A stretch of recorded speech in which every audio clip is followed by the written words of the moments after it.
All right, step number 2 is simply setting up the defaults for the project schedule. And the defaults are basically just some options. So we're going to go through a couple different options to get us set up so we can kind of breeze through the schedule.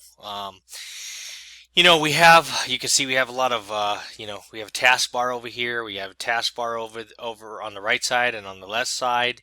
It has a lot of the different functions here. I like using the bar up top. So first of all, we've gone through the columns. Let's go through, say some of the standard defaults. If you go to the filter and you go a few over here to where the clock is with a little play little arrow, or if you hit F9 you hit schedule, what that'll do is it'll bring up, this is what you do for a status update, which we'll go over later, but we want to go to the options section. In the options sections, you can see you can check different things. What I do like checking is I want to go ahead and say any activity that has an open-ended logic we want to make critical. Okay. We want to use expected finish dates. Okay. We want to schedule automatically, and that's the big one here. Every time we change something in the schedule, we want to automatically show that change in the schedule. So we're going to go ahead and do that. We want to always retain the logic. We don't want progress to override it, so always retain the logic. We want to calculate start to starts from early starts, not actual starts.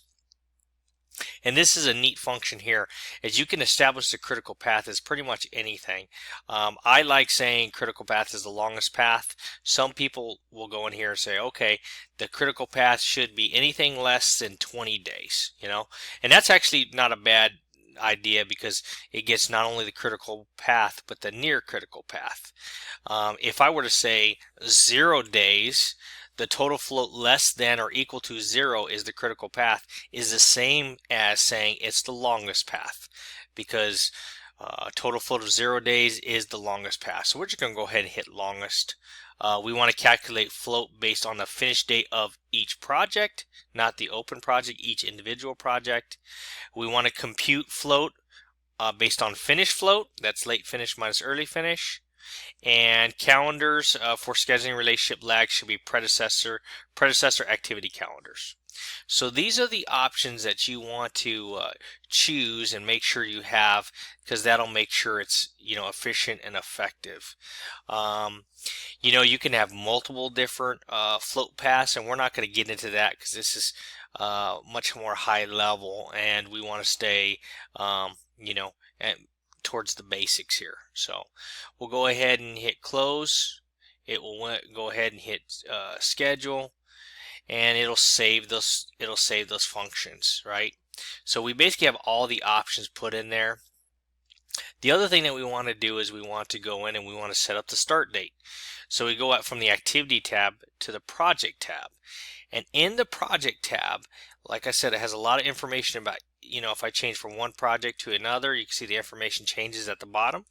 For our project, we're going to go ahead and establish the start date of the project. Okay, so the planned start date, we'll just go ahead and say, since it was 10/10/2018, so we'll go back to October 10th. 2018, and we'll say, hey, that's the the start date of the project. We're not going to put a must finish by or any of this other stuff in there. We're going to have the data date be the exact same for now as the start date, and that basically says the information we're putting in now is, we're trying to do the baseline schedule where the data date and the planned start date will be the same. So that pretty much covers setting up the individual options for the schedule. We'll jump back over to the activity tab. I want to look at the Gantt side options here. If you right click in the Gantt chart view, you'll see that we have a couple different options here. We can look at the bar chart. We can look at the individual bars and how they're set up, what kind of style it is. It's pretty standard that blue represents tasks that have taken place, red represents critical path items, and then regular tasks that are not critical path are reflected in green. pretty much standard there. You can see that it, remaining work, critical path work, these come pretty much by faults. So we can show a lot of different items here. I had actual work located in there under a blue tab. So blue, green, and red. Red is critical path. Blue is work that's already taken place. And green are tasks that are not on the critical path. So that kind of sets up, kind of the way it looks or whatever. Unlike Primavera, it automatically puts the names next to the task in the Gantt chart view to make it more readable. So we're going to go ahead and hit OK. You can see we have different bar chart options there. We can go through and do a lot of different stuff. I kind of like staying with the default functions because that's pretty much the standard in the industry. We can change the time scale, and you see how I have it set up as months right now.